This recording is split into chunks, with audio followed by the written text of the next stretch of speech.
Bharatiya Janata party के कुनबे में एक बार फिर 3 विधायकों की बढ़ोतरी हुई है। बहुजन समाजवादी पार्टी से विधायक संजीव कुशवाहा, समाजवादी पार्टी से विधायक राजेश शुक्ला और निर्दलीय विधायक विक्रम सिंह राणा ने मुख्यमंत्री शिवराज सिंह चौहान, बीजेपी प्रदेश अध्यक्ष वीडी शर्मा और प्रदेश प्रभारी मुरलीधर राव की मौजूदगी में बीजेपी का दामन थाम लिया। बीजेपी में शामिल होने के बाद संजीव सिंह कुशवाहा ने न्यूज आवर संवाददाता विवेक सिंह से खास बातचीत की। Sir thank you. आप टेक्निकली बबलू भाई, क्या बबलू ऐसा कहाँ है? अभी कराता हूँ, उधर बैठे अभी कराता हूँ। हाँ भाई का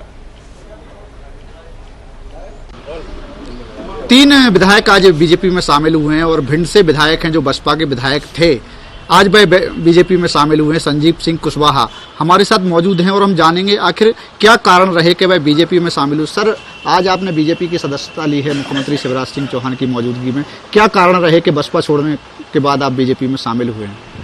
नहीं, देखिए, चूंकि हमारी पृष्ठभूमि भारतीय जनता पार्टी से है, हमारे पिताजी भारतीय जनता पार्टी से सांसद रहे, विधायक रहे, मैं जिला पंचायत अध्यक्ष रहा, युवा मोर्चा में भी पदाधिकारी रहा, तो चूंकि पृष्ठभूमि भारतीय जनता पार्टी से है तो इसलिए कोई मतलब एक हमारे लिए तो ये घर वापसी है।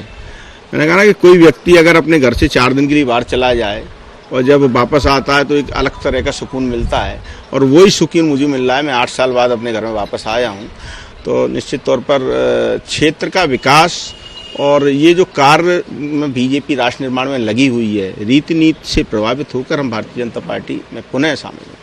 ऐसे क्या कारण बने थे कि आपको 2018 में बसपा से चुनाव लड़ना पड़ा था, जिसके जैसा आपने बताया कि आप उसी पृष्ठभूमि से आते हैं बीजेपी की और सांसद भी रहे हैं आपके पिताजी, तो क्या कारण बने थे कि बसपा से आपको चुनाव लड़ना पड़ा? देखिए, हम 2018 हम 2013 में भी लड़े थे। हमने भारतीय जनता पार्टी 2013 में छोड़ी थी क्योंकि एक क्षणिक उस समय का एक नाराजगी थी, पार्टी ने टिकट नहीं दिया था, इस वजह से एक नाराजगी की वजह से कार्यकर्ताओं में और हमारे जनता में उनने कहा कि नहीं, चुनाव लड़ना है हमको, चाहे किसी भी दल से लड़ो। तो चूंकि हम लोग जब राजनीतिक क्षेत्र में कार्य कर रहे होते हैं तो अपने मन के मालिक नहीं होते हैं। हम किसी जब दल से जुड़े होते हैं तो संगठन का मालिक होता है हमारा, और जनता, चूंकि सामाजिक क्षेत्र में, राजनीतिक क्षेत्र में काम कर रहे हैं, फील्ड में काम कर रहे हैं, तो जनता का जो आदेश होता है, कार्यकर्ताओं का जो आदेश होता है, वो सर्वोपरि होता है। तो उस समय की जो भावनाएं थी लोगों की, कार्यकर्ताओं की, कि भाई नहीं, चुनाव लड़ना है किसी भी स्थिति में, तो इसलिए वो पार्टी छोड़ दी थी। तो उस समय छोड़ दी थी 2018 में। वही सभी लोगों की मेहनत से, कार्यकर्ताओं की मेहनत से, बहुजन समाज पार्टी के कार्यकर्ताओं का भी मैं बहुत बहुत धन्यवाद, आभार व्यक्त करना चाहता हूं, नेताओं का आभार व्यक्त करना चाहता हूं। उन्होंने भी हमारे चुनाव में लगातार हमारे साथ कंधे से कंधा मिलाकर मेहनत की और उन्हीं की वजह से हम विधानसभा में पहुंचे। तो एक तरह से घर वापसी है। अपने क्षेत्र का और ज़्यादा विकास कर सकेंगे, और ज़्यादा लोगों की सहायता कर सकेंगे, और ज़्यादा काम कर सकेंगे, बस इसी धारणा के साथ हमने पुनः वापसी की है। 2020 में जिस तरीके से कमलनाथ सरकार गिरी थी, उस समय भी आप चाहते तो बीजेपी में शामिल हो सकते थे, लेकिन आखिर आपने यही समय क्यों चुना? नहीं, अभी उस समय देखिए कोई परिस्थितियां ऐसी नहीं थी कि हमको पार्टी में शामिल होना पड़े, लेकिन हम पार्टी का सहयोग उसी समय से कर रहे थे। आपको ध्यान हो, उस समय में भी हमने वोट भारतीय जनता पार्टी के पक्ष में ही दिया था। तो लगातार और जो क्षेत्र के विकास के भी कार्य थे वो लगातार शिवराज जी हमारे कर रहे थे, प्रायोरिटी पर लेकर कर रहे थे। शिवराज जी ऐसे मुख्यमंत्री हैं, कोई भी विधायक, कोई व्यक्ति क्षेत्र के विकास के कार्य को लेकर जाता है, उसको प्राथमिकता पर देते हैं और उसको करने का पूरा प्रयास करते हैं। तो इन्हीं सब बातों से प्रभावित होकर ये निर्णय लिया। ऐसे अब कौन से विकास कार्य हैं जो आपके क्षेत्र के, जो अभी तक नहीं हुए थे, अब चूंकि आप सत्ताधारी दल में शामिल हुए, तो क्या प्राथमिकताएं रहने वाली हैं आपके?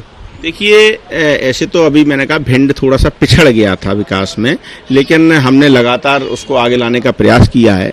बहुत सारे ऐसे कार्य हैं जिनको अभी होना शेष हो गए हैं, प्रयास कर रहे हैं। माननीय मुख्यमंत्री जी ने आज चूंकि प्रेस कॉन्फ्रेंस में भी उन्होंने भरोसा दिलाया कि क्षेत्र के विकास के जो भी कार्य होंगे उसको प्राथमिकता के आधार पर किया जाएगा।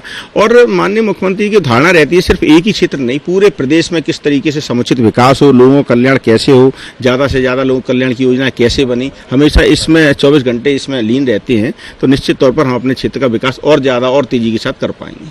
2023 में विधानसभा चुनाव होना है, अगले साल ही होना है। जैसा कि आपने बताया कि पहले 2013 में आपने पार्टी छोड़ दी थी, टिकट नहीं मिला था। अगर 2023 में अगर आपको टिकट नहीं मिलता है बीजेपी से, तो फिर क्या स्थिति रहेगी? देखिए, टिकट कोई, देखिए भारतीय जनता पार्टी में टिकट का निर्णय कोई एक व्यक्ति नहीं करता है और हम तो कर ही नहीं सकते। एक संगठन है, इनका संगठन का स्वरूप मतलब एक सामूहिक निर्णय होता है, तो वो एक अलग बात है। लेकिन ऐसी बात नहीं है, अगर भारतीय जनता पार्टी का जो भी कार्यकर्ता होता है वो तय करते, संगठन तय करता है किसको क्या कार्य देना है, तो लगातार इस कार्य में लगे रहते हैं। जो भी पार्टी का निर्णय होगा उसका सर्वोपरि होगा और अक्षर से पालन करेंगे। नहीं, जैसा आपने जिक्र किया है कि 13 में टिकट नहीं मिला था और जनता की मांग थी कि आप चुनाव लड़ें। हालांकि 2013 में आप चुनाव हार गए, 2018 में आप जीत हासिल की, बसपा से चुनाव लड़े थे।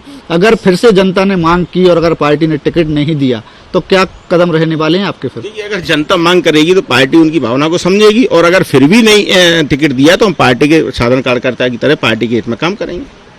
बिल्कुल, अगर जिस तरीके से 2013 में नाराजगी देखने को मिलेगी, यही नाराजगी 2023 में निश्चित रूप से जो संजीव सिंह कुशवाहा का बयान सामने आया, उन्होंने कहा है कि यही नाराजगी 2023 के विधानसभा चुनाव में देखने को नहीं मिलेगी और जनता की जो मांग रहेगी उसको पार्टी सर्वमान्य रखेगी। कैमरामैन अर्पण के साथ विवेक सिंह, न्यूज आवर भोपाल।